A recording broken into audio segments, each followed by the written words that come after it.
भागवतकार कहते सबके दो दो पत्नी है। ये हमारी आपकी बुद्धि ही सज्जनों, हमारी आपकी पत्नी, बहुत ध्यान देके सुनिए, हमारी आपकी बुद्धि ही हमारी आपकी पत्नी। और हमारी आपकी बुद्धि दो प्रकार से काम करती है।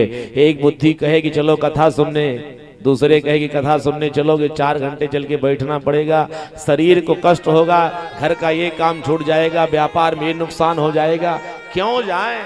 अरे 7 दिन में 1 आध दिन पहुंच जाएंगे। भंडारे में तो पहुंचना ही है ना, कथा की आवश्यकता थोड़ी है।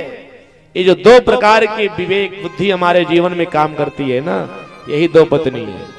एक बुद्धि है धर्म के मार्ग पर ले जाए, चलो भगवान की कथा सुने। एक बुद्धि कहे कथा सुनने में लाभ नहीं, चलो प्रपंच किया जाए, राजनीति की बात की जाए, एक दूसरे की चोरी चुंगली की बात की जाए। सुंदर रुचि, सुनीति और सुरुचि का अर्थ जान लीजिए।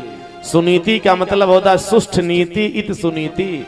धर्म के मार्ग पर चलने वाली जो बुद्धि है, जो पत्नी है, वही है सुनीति। और अधर्म अन्याय के पथ पर चलने वाली जो पत्नी है, उसका नाम है सुरुचि। अगर हम आप सब धर्म के रास्ते को छोड़ करके अधर्म के मार्ग पर चले तो जान लें कि हमारे जीवन में सुनीति काम नहीं कर रही, सुरुचि का प्रभाव आ गया है। और जब ये जीव धर्म पथ पर अग्रसर हो तो इसको समझना चाहिए कि हमारे जीवन में अब सुनीति कार्य कर रही है। इसीलिए हम सब धार्मिक मार्ग पर चल रहे हैं। जिसके जीवन में सुनीति सज्जनों राज चलाती है, वो व्यक्ति धर्म परायण होता है। और जिसके जीवन में सुरुचि का राज चलता है ना, वो धर्म परायण नहीं, वो अधर्म परायण होता है, वो अधर्म के मार्ग पर चलता है। प्रायः ये जीव धर्म के रास्ते का त्याग करके अधर्म को ही अपनाना चाहता है, अधर्म के ही मार्ग पर चलना चाहता है। यही काम राजा उत्तानपाद ने किया। अपने राजमहल से, अपने जीवन से अपनी पत्नी सुनीति का त्याग करके घर से भगा दिया। बेचारी जंगल में जाकर के निवास करती है और सुरुचि को बढ़िया राज सिंहासन पर बैठा करके राज सुख भोग प्रदान करा रहे हैं।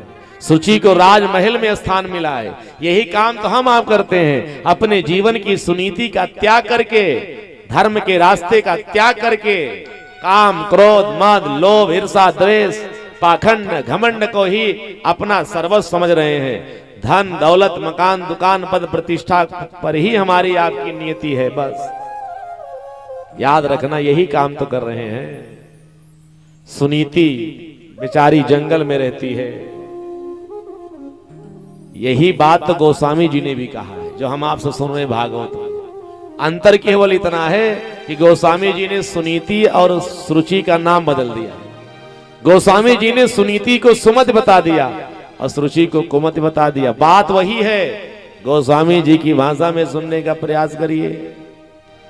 सुमति कुमति सब के उर रही, सुमति कुमति सब के उर रही, सुमति कुमति सब के उर रही, सुमति कुमति सब के उर रही। नाथ पुराण निगम यस कहाई, नाथ पुराण निगम यस कहाई।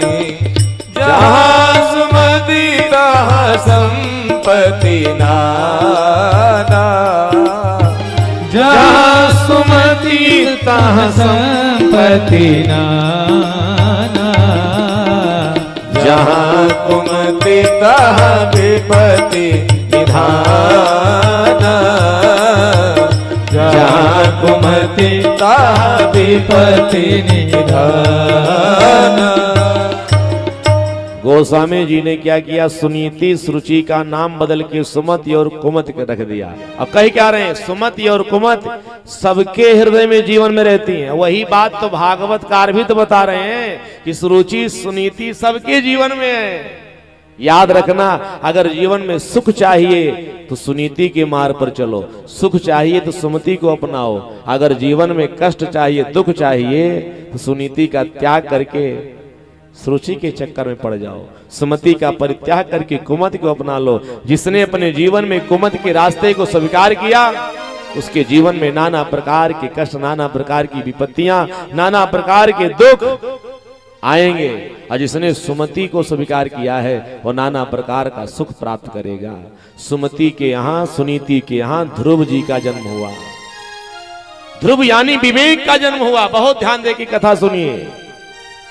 जिसने अपने जीवन में धर्म के रास्ते को अपनाया है उसके जीवन में जन्म लेने वाला जो पुत्र होगा ना वो ध्रुव होगा। ध्रुव परिवार सद्मार्गी होगा, परिवार सत्यवादी होगा, परिवार धर्म परायण होगा, परिवार धर्म के रास्ते पर चलने वाला होगा, सदैव भारत की संस्कृति सनातन धर्म का सम्मान करने वाला होगा, साधु संतों की सेवा करने वाला होगा। तो जन्म लेने वाला बालक भगवान का परम भक्त ध्रुव होगा, याद रखना। अगर हम सब दुराचार को अपनाएंगे, बेविचार को जीवन में धारण करेंगे, कुविचार में जीवन जिएंगे, तब जो संतान जन्म लेगी ना, संतान जन्म लेगी, ऐसा नहीं संतान नहीं जन्म लेगी, लेकिन फिर वो संतान ध्रुव के रूप में नहीं, क्योंकि सुनीति के गर्भ से ध्रुव और सुरुचि के गर्भ से उत्तम कुमार का जन्म हुआ। उत्तम, देखने में बालक बड़ा उत्तम होगा, सुंदरता भी हो सकती है, बुद्धि विवेकवान भी हो सकता है, लेकिन उससे न परिवार का कल्याण होगा न माता पिता का कल्याण होगा, याद रखना। उत्तम कुमार नाम था। उत्तम का अर्थ जानते हो? उत माने होता है श्रेष्ठ, तम माने होता है अंधकार।